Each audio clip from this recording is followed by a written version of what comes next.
사실은 로마서를 읽으면서 저희가 1장서부터 3장까지 읽으면서 유대인들의 이야기를 참 많이 했어요. 사도 바울이 의도적으로 유대인들이 갖고 있는 그 자랑거리들을 하나 둘씩 깨버리는 것들을 저희가 살펴봤습니다. 그런데 이것이 남의 이야기가 아닌 것 같아요. 사실 로마서를 읽으면서 유대인들의 심정이 그냥 우리의 심정이라고 보면 될 정도로 저희들은 상당히 율법에 익숙해하고, 그리고 우리가 갖고 있는 표지들, 뭐 세례라든지 아니면 본인들이 갖고 있는 직분이라든지 이거에 근거하여 하나님의 은혜를, 하나님의 사랑을 측정할 때가 상당히 많습니다.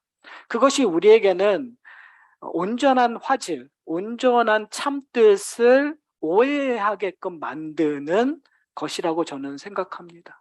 그런 의미에서 오늘 본문에서 이야기하고 있는 우리들이 갖고 있던 자랑거리들, 우리가 어떻게 보면 교회 생활을 오래 하거나 그리고 우리가 갖고 있는 그 자랑거리들을 다시 한번 좀 내려놓고 하나님이 원하시는 것으로 좀 오늘 본문을 좀 이해했으면 좋겠어요.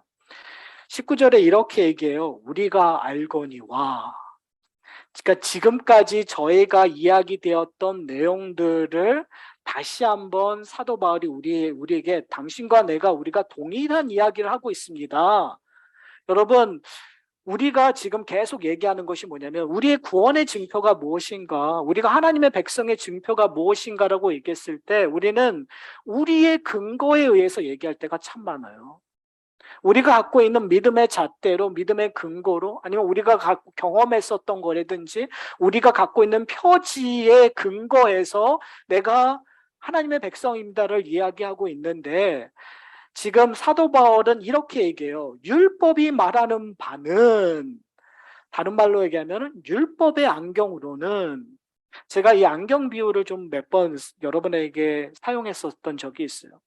여러분, 우리가 갖고 있는 가치관이라는 안경을 쓰게 되면요, 다 그렇게 보게 돼요. 여러분, 만약에 노란색 안경을 쓰면 세상이 다 노란색에 비추어 세상을 보게 되는 거예요. 파란색 안경을 쓰면 파란색에 근거하여 세상을 보게 된다는 거죠. 우리도 모르는 사이에 우리의 근거하는 잣대들이 있어요. 신앙의 잣대들이. 그것을 우리가 좋게 얘기하면 신앙의 전통이라고도 얘기할 수 있고 믿음의 경륜이라고 얘기할 수 있고 여러 가지 좋은 건데, 그것이 우리도 모르는 사이에 우리가 보는 안경이 돼버린 거죠. 세상을 볼 때 우리는 거기에 근거해서 판단하고 이해하는 것들을 우리가 살펴볼 수 있어요. 근데 지금 사도 바울이 얘기하는 것이 뭐냐면 우리가 알거니와, 우리가 여기에 전부 다 동의해야 됩니다. 우리가 율법의 안경으로 본다면 율법 아래에 있는 자들에게 말하는 것이니 이는 모든 입을 막고 온 세상으로 하나님의 심판 아래에 있게 하려 함입니다. 그리고 율법이 우리에게 증거하는 것이 무엇입니까? 결국은 우리는 심판을 받을 수밖에 없는 존재라는 것을 율법이 가르쳐 줍니다. 왜요? 율법은 우리에게 죄가 드러나게 하는 거예요. 우리는 어떻게 보면 세상을 살아갈 때 그래도 나는 다른 사람보다 좀 괜찮아 라고 이야기하는 삶을 살아갈 수 있어요, 여러분. 그리고 솔직히 말해서 세상의 잣대로, 세상의 그 상식으로, 세상의 가치관으로 괜찮은 사람이라고 얘기할 수 있는데 율법이 그것을 깨어 부신다라는 거예요. 율법이 우리에게 비추어지면 우리는 우리의 죄가 드러날 수밖에 없다는 거죠. 성경에서 얘기하고 있는 그 율법은 하나를 지키는 것을 요구하는 것이 아니라 전부 다를 요구하는 거예요. 우리는 살인하지 말라는 죄를 우리는 지켰다고 당당하게 얘기할 수 있어요. 그러나 우리는요, 다른 사람을 보고 바보라고 얘기하고 그 사람을 무시하는 순간 예수님께서 얘기하고 있는 그 법을 지키지 못하는 거예요. 다른 사람을 속이는 일들, 다른 사람의 이윤들을 빼앗는 일들, 그것이 분명히 세상의 잣대로는 정당하고 경쟁에서 이기는 일임에도 불구하고 하나님의 잣대로 보면 그것은 율법을 어기는 것이라는 거죠.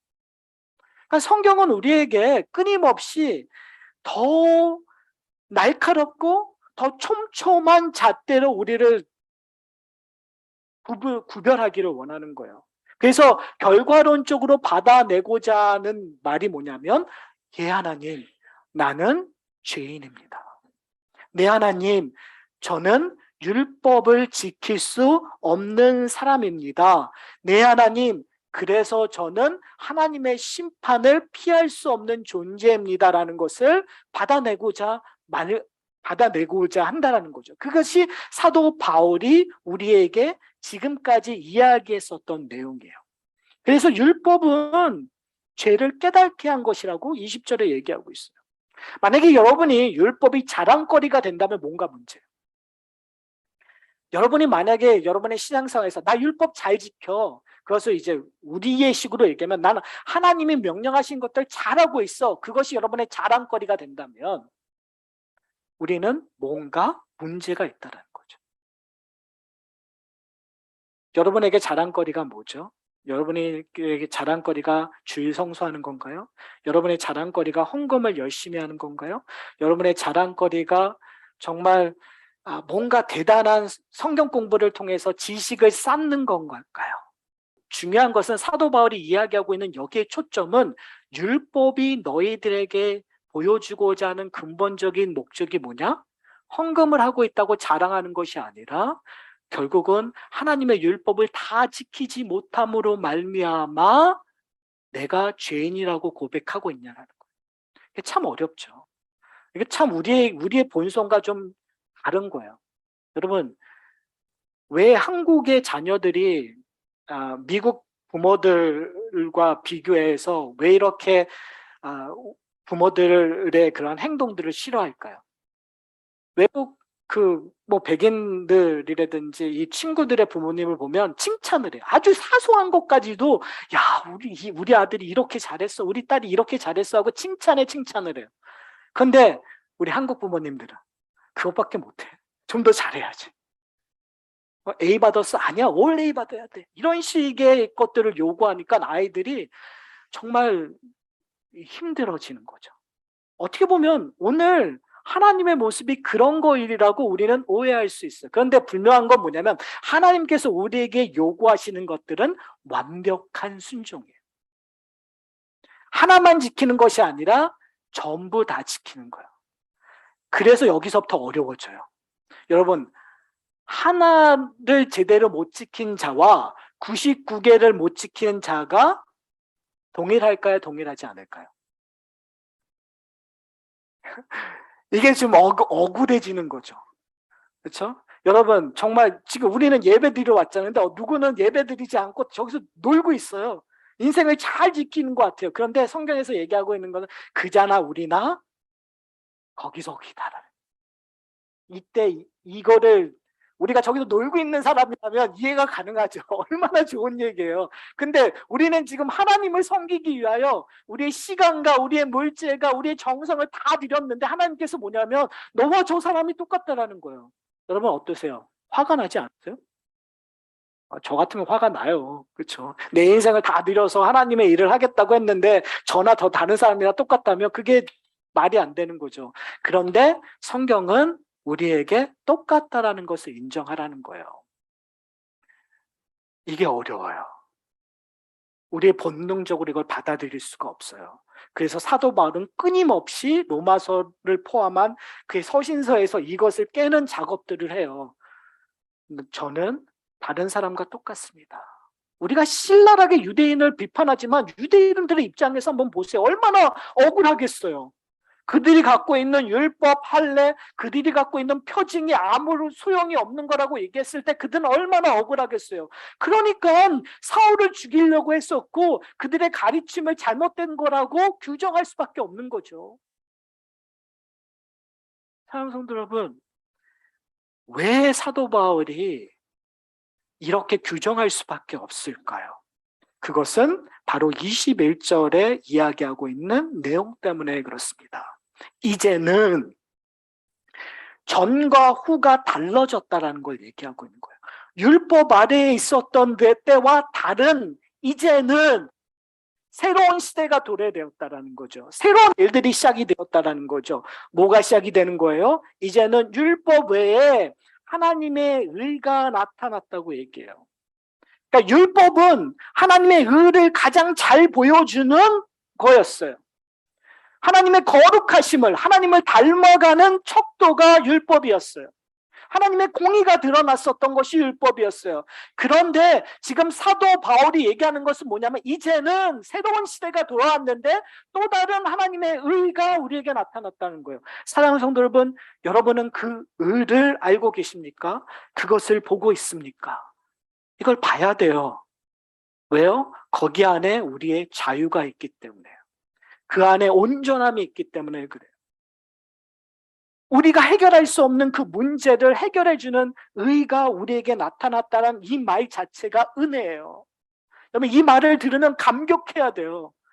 여러분, 가끔 아내가 남편에게 당신 사랑해 얘기했을 때 감격하지 마시고요. 정말 오래간만에 듣는 이야기라고 너무 감격하게 하지 마시고요. 여기에 감격하셔야 돼요. 놀라운 은혜가 있는 거죠. 왜요? 불가능한 일이 가능하게 된 거예요. 이거를 어떻게 이해를 해드려야 될까요? 이게 정말 말도 안 되는 얘기예요, 여러분. 정말 여러분 평생 살면서 여러분에게 가장 힘든 게 뭐죠? 뭐 대부분의 분들이 내가 내 인생에서 정말 마음 편안하게 돈 걱정하지 않고 살았으면 좋겠다라는 생각들을 다 하세요. 그렇죠? 저만 그런다고 치고요. 여러분 그런 속물이 아니시지만 근데 우리가 대부분의 인간들이 정말 돈 걱정 안 하고 살았으면 좋겠다라고 얘기해요. 어느 순간 정말 돈 걱정 안 하고 살 수 있게 돼버리는 거예요. 여러분 돈 걱정 없이 살았으면 좋겠다라는 건 항상 희망이에요. 대부분의 그 얘기를 하는 사람의 상황들은 그것이 이루어질 수 없다라는 생각 속에서 하고 있는 거예요. 그렇기 때문에 그런 일들이 일어나면 우리는 기적이라고 얘기해요. 근데 그 기적이 일어날 확률보다 몇만 배의 기적이 일어난 거예요. 뭐예요? 하나님의 의가 나타나서 율법으로 해결할 수 없는 일들을 해결해 주는 거죠. 율법 아래 있는 사람들은 다 죽는 거예요. 아무리 내가 노력해서 99%의 하나님의 율법을 지킨다고 할지라도 하나님의 심판을 피할 가능성이 1도 없었는데 이제는 다른 하나님의 의가 나서 그 문제를 해결해 준 거죠. 그러니 그것이 기쁨이고 그래서 우리는 그것을 복음이라고 얘기하는 거예요. 복음은 기쁜 소식이에요. 내 힘으로 될 수 없는 것들을 누리는 것이 복음이에요. 근데 문제는 뭐냐? 우리가 복음을 들어도 기뻐하지 않는다라는 거죠. 그래, 그냥 항상 똑같은 얘기지라고 얘기하고 있는 것이 우리의 문제라고 저는 생각합니다. 그러나 여러분, 다시 한번 들을 귀 있는 자는 들을지어다. 이 오늘의 말씀이 우리에게 복음이 되었으면 좋겠어요. 왜 그러냐면 우리가 복음이라는 것은 사도 바울에게 있어서 의롭다함을 얻는 것으로 표현이 되고 있어요. 그러니까 우리가 율법 아래에서는 죄인이에요. 율법 안에서는 범죄자예요. 율법 안에서는 부족한 자예요. 그런데 새로운 하나님의 의가 나타났다라는 거, 그것은 우리로 하여금 구원을 얻게 만드는 것인데 그 구원을 얻게 된다는 건 우리가 의로운 자가 돼버리는 거예요. 그러니까 무슨 말이냐면 99% 내가 하나님의 의를 만족시켜도 1%가 부족해서 내가 구원을 못 받아요. 그런데 나는 1%, 0.01%만 하고 있어도 새로 나타나는 하나님의 의로 말미암아 구원을 얻게 된다는 거죠.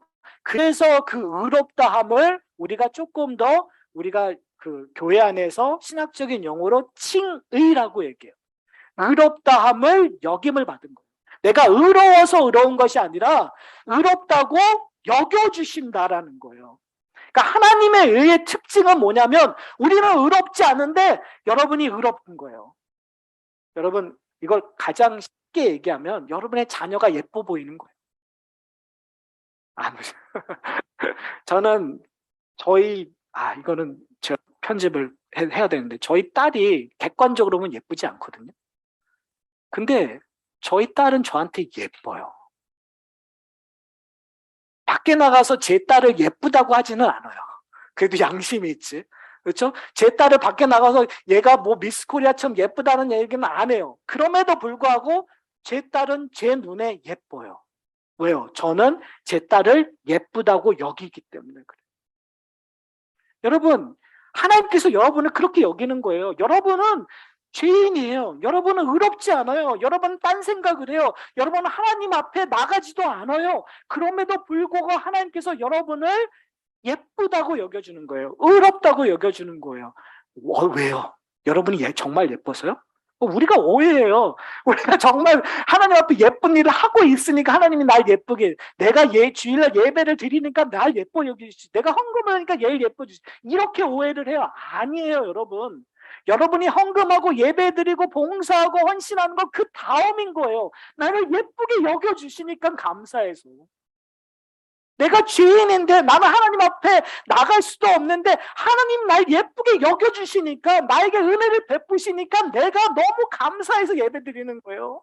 너무 좋아서 헌신하는 거예요. 너무 기뻐서 하나님 앞에 졸졸졸졸 따라가는 거예요. 날 예쁘게 해주니까.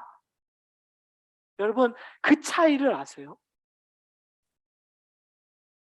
우리가 꽤 괜찮다고 생각하면 할수록, 내가 뭔가 하고 있다고 하면 할수록 이 기쁨이 반감돼요. 그러기 위해서 우리가 하나 깨달아야 될 것이 뭐냐? 그러면 이 하나님의 의는 무엇인가? 어떻게 하나님께서 의가 근데 21절에 보면은요, 하나님의 의가 나타났다고 얘기하는데, 이것을 지금 사도 바울은 과거 시제로 쓰고 있어요. 그러니까 과거 시제를 썼다라는 의미는 뭐냐면, 지금 사도 바울이 로마 교회에게 편지를 쓰고 있는 이 시점 전에 과거에 일어났고 그것이 완료되었다라는 것을 선포하고 있는 거예요. 그러니까 하나님의 의가 지금 일어났다는 게 아니라 과거의 어느 시점에 우리에게 보여졌고 완성되었다라는 것을 이야기하고 있는 거예요. 그건 뭘까요? 사도 바울이 지금까지 끊임없이 얘기할 거고 앞으로도 계속 얘기할 거예요. 로마서에서. 그 하나님의 의는 누구의 의예요? 예수 그리스도의 의예요. 예수 그리스도의 구원의 이야기가 완성되온 거죠. 어떻게요? 예수 그리스도가 우리의 죄를 감당하기 위하여 인간의 몸을 입고 이 땅에 오심으로부터 시작이 된 거죠. 근데 성경은 그것을 언제서부터 계획되었다고 얘기하죠? 창세 전에부터 계획되었고, 하나님, 성부 하나님과 성자 하나님의 약속에 근거하여, 언약에 근거하여 이 일들이 시작되었고 완성되었다고 얘기해요. 뭘 비교하고 싶으냐면 하나님과 첫째 아담의 언약과 비교하고 싶은 거예요. 다른 말로 얘기하면 첫째 아담 아래서 태어난 우리와 하나님의 관계 속에서 그 언약이 얼마나 쉽게 무너지고 파기되었는가를 우리에게 인식시켜주고 싶은 거예요. 우리가 아무리 하나님을 섬긴다고 노력하고 작정하더라도 순간 무너지는 우리의 모습을 보잖아요. 아무리 죄의 문제를 해결하려고 우리가 끊임없이 노력을 해도 끊임없이 죄 짓는 우리의 모습을 보면서 우리의 힘으로 언약을 지킬 수 없다는 것을 우리는 알아요. 근데 그 문제를 누가요? 하나님, 성부 하나님과 성자 하나님이신 예수 그리스도가 언약을 맺으시고 성자 하나님이신 예수 그리스도가 그것을 완벽하게 지키셨다는 것이 성경의 증거예요. 그래서 예수 그리스도의 성육신의 사건이 의미 있는 거예요. 예수 그리스도가 이 땅에서 태어나실 뿐만이 아니라 우리와 같이 동일한 삶을 사셨다는 거죠. 배고픔을 참으시고 우시고, 예수님께서 정말 나사로의 죽음 앞에서 우셨던 것처럼 우리가 정말 말도 안 되는 사건이 일어날 때마다 우는 거와 동일하게 예수님께서 우셨다는 것. 그리고 예수님께서 우리가 감당해야 될 율법을 온전히 지키셨다는 것, 그리고 십자가상에서 우리의 온전한 제물이 됨으로 말미암아 돌아가심으로 우리의 죄가 사했죠. 근데 그 사한 것만 뿐만이 아니라 부활하심으로 말미암아 예수 그리스도가 우리의 의가 되셨어요. 그리고 부활하신 후에 승천하시고 하나님의 보좌에 앉아 계심으로 그가 이 땅을 다스리시는 하나님이라는 것들을 증거하셨단 말이에요. 이 모든 일들에 우리가 연합했다고 사도 바울은 이야기하고 있어요. 바로 그 의가 우리에게 전가된 거죠. 그 의로 말미암아 이제 우리는 하나님 앞에 나갈 수 있는 기쁨을 누리게 된 자예요. 그래서 저는 오늘 본문을 보면 22절에 이 말이 너무너무 멋있어요. 이렇게 얘기해요. 율법과 선지자들에게 증거를 받았는데 곧 예수 그리스도를 믿음으로 말미암아. 예수 그리스도를 믿음으로 말미암아라는 그 믿음을 제가 로마서 강해를 하면서 계속 얘기했어요. 예수 그리스도를 믿는 우리의 믿음이 아니라 예수 그리스도의 믿음으로 말미암아라고 해석하는 것이 더 좋다고 얘기를 했었단 말이에요. 왜요? 우리의 믿음의 근거가 내가 그리스도를 믿는 믿음의 근거가 아니라 그리스도의 믿음의 근거로 내가 믿기 때문이라는 것을 저희가 살펴봤어요. 근데 그리스도의 믿음으로 말미암아 그것이 누구에게 미쳐진다고요? 모든 믿는 자에게, 예수 그리스도를 주라 고백하는 자에게 미쳐진다는 거예요. 그것이 하나님의 의라고 얘기하고 있어요. 하나님의 의는 이제 더 이상 우리가 하나님의 율법을 지키느냐 안 지키느냐에 근거하는 것이 아니라 누구에게 근거하는 거예요? 예수 그리스도의 믿음에 근거하는 거예요. 그런데 역사적으로 예수님께서 그 믿음이 온전하다고 선포되었나요? 안 되었나요? 지금 사도 바울이 얘기하는 거예요. 예수 그리스도의 믿음은 역사적으로 완전하게 이루어졌다. 그것을 선포하고 있는 거예요. 그러니 그 믿음이, 그 은혜가, 그 공의가 누구에게? 모든 사람에게 미쳤다라는 거죠. 이것을 스가랴 선지자는 환상으로 보게 돼요. 오늘 본문에 이렇게 율법과 선지자들에게 증거받았다라고 얘기하는데 그 예로 스가랴서를 보시면요. 스가랴서 3장 1절서부터 5절에 보면 이제 이 환상을 보는데 이 대제사장 여호수아가 하나님 앞에 딱 하나님의 존전 앞에 나가는 거예요. 근데 이 모습이 법정 모습과 비슷해요. 여기서 칭의라는 이 구원받았던 의롭다함은 어떻게 보면 법정 용어로 사용하는 거거든요. 근데 이 스가랴에서 나타나는 것이 꼭 법정에 나타나면, 그래서 판사이신 하나님과 그 다음에 이 고발자가 나타나요. 누가 나타나죠? 사탄이 나타나요. 사탄이 이 여호수아를 고발해요. 어떻게 하나님 존전 앞에 이렇게 더러운 옷을 입고 있습니까? 라고 얘기를 해요. 저는 이 모습이 결국은 우리의 모습과 똑같다고 저는 생각해요. 여러분, 우리가 지금 하나님의 존전 앞에 나와 있는 거예요. 근데 우리의 모습을 한번 좀 봤으면 좋겠어요. 여러분, 깨끗한 옷을 입고 계십니까? 여러분, 일주일 동안 여러분 정말 하나님의 법에 근거하여 깨끗한 옷을 입으셨어요. 여러분, 거짓말의 죄, 수근수근거리는 죄, 다른 사람의 것들 빼앗는 것들, 뭐 여러 가지 죄들이 있는데 그것들을 다 지키셨나요? 다 지켰다고 할 사람은 성경에 없다고 얘기를 해요. 일주일이라는 짧은 시간 안에도 우리는 수도 없이 하나님 앞에 범죄함으로 우리의 옷이 더럽혀져 있어요. 사탄은 끊임없이 우리에게 도전해요. 아니, 그런 옷을 입고 네가 감히 하나님 앞에 예배드릴 수 있어? 네가 그런 옷을 입고 네가 감히 목사라고, 네가 장로라고 집사라고 할 수 있냐고 사탄은 끊임없이 우리에게 도전하고 있다는 거 여러분 아시잖아요. 우리가 경험하잖아요. 우리는 예배를, 이게 참 재밌는 게요. 그래도 우리가 양심이 있으니까 예배 안 나오는, 그렇죠? 보통 양심이 있으시는 분들은 그런 도전을 받으면 그래, 나 같은 사람이 어떻게 양심이 있지? 그리고 교회 안 나와요. 그러면 은혜를 놓쳐버리는 거예요. 제가 그랬잖아요. 양심을 없애버려라. 양심은 다른 데 놓고 은혜를 바라보고 하나님 앞에 나오라는 얘기를 제가 말씀드리는 이유가 바로 여기 있어요. 사탄은 우리에게 끊임없이 도전해요. 너 더러운 옷 입었는데. 그러면서 하나님 앞에 얘기하는 거예요. 저 더러운 옷 입고 온 사람 하나님 심판하셔야 되는 거 아닙니까? 저는 여기서 저는 저의 질문 하나가 좀 해결되는 것 같아요. 구약에 보면 왜 그러니까 저희 성도들이 예배 시간에 왜 이렇게 나태할까? 저는 사실은 예배 드리면서 여러분의 모습을 다 볼 수 있잖아요. 여러분이 여러분의 예배 드릴 때 여러분의 모습을 보면 참 재밌을 거예요. 근데 저는 여러분의 모습을 다 보잖아요. 저희 교회는 그래도 덜하지만 제가 이제 뭐 다른 교회를 가면 정말 황당한 일들이 많이 벌어질 때가 많아요. 그러면 가끔 그런 생각을 할 때가 있어요. 하나님, 이럴 때 번개 한 번 해도 지. 그렇죠? 그러면은 우리 예배 마음이 틀려질 텐데. 그렇죠? 정말 살아계시는 하나님이라는 것들을 경험하게 되면 우리는 옛날에 여러분 그거 기억나세요?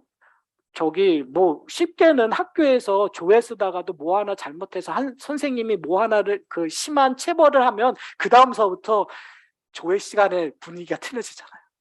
그것처럼 우리 하나님께서 그럴 수도 있다라는 생각을 가끔 가다 해요. 그런데 오늘 본문에서 저는 해결이 됐어요. 왜요? 하나님께서 그러한 여호수아를 체벌하지 않으세요. 심판하지 않으세요.